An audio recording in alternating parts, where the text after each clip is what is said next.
Hello, my name is Lisa Gardner. I'm the president of the Spokane branch of the NAACP.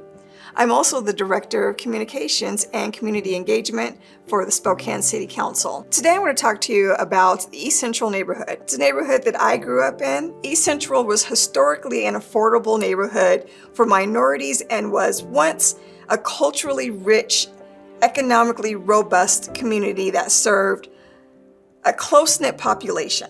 The East Central neighborhood was one huge neighborhood until they constructed the I-90 corridor. It literally split the neighborhood in half, displacing residents, displacing churches, even displacing businesses. Like many other places, it was viewed through a white lens as dangerous, as dirty, and run down.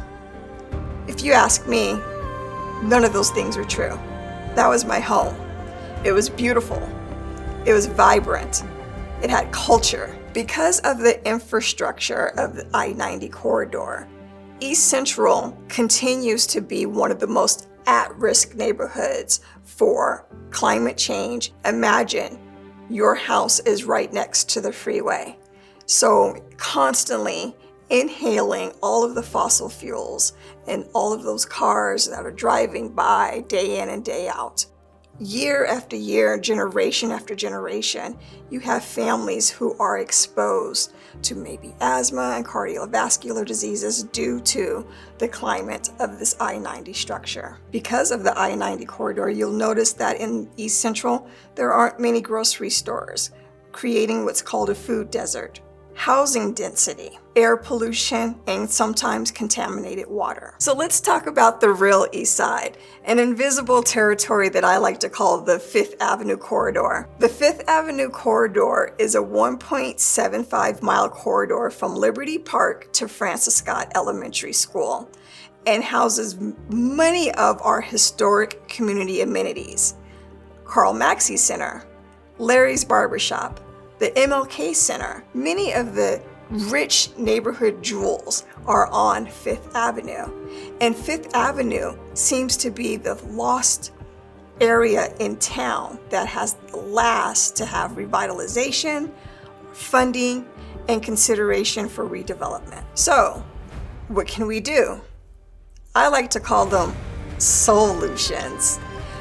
Green jobs, community gardens, tree planting, affordable housing, economic stabilization, access to affordable health care, strategic partnerships, business development, community vitality, and cultural events and programs. All of these things could happen in the East Central neighborhood along the Fifth Avenue corridor. When we're able to bring vitality to the neighborhood, residents feel a sense of ownership to the neighborhood.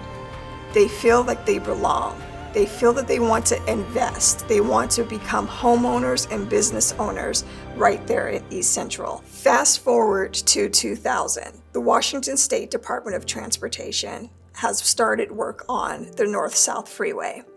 And with the North-South Freeway, it was a repeat of history. Thousands of residents were displaced, leaving this land to be barren, leaving this land to be sparse, leaving this land to have no development for, at this point, over 25 years. Now, after 25 years, we're coming to the end of the project, and we're still waiting for the Washington State Department of Transportation to give the land back to the community so that we can build upon the community, so that we can continue to have vitality and build trees, make green space, create more homes for our community. So in closing, the greatness of a community is most accurately measured by the compassionate actions of its members.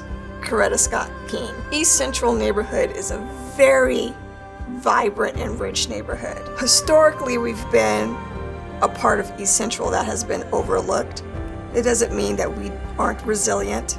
It doesn't mean that we're not growing. It doesn't mean that we're going anywhere. What this means is that we're bringing our voices to the table, and we want to continue to be heard. So we ask that you continue to support us, reach out, and fight for the voice of East Central.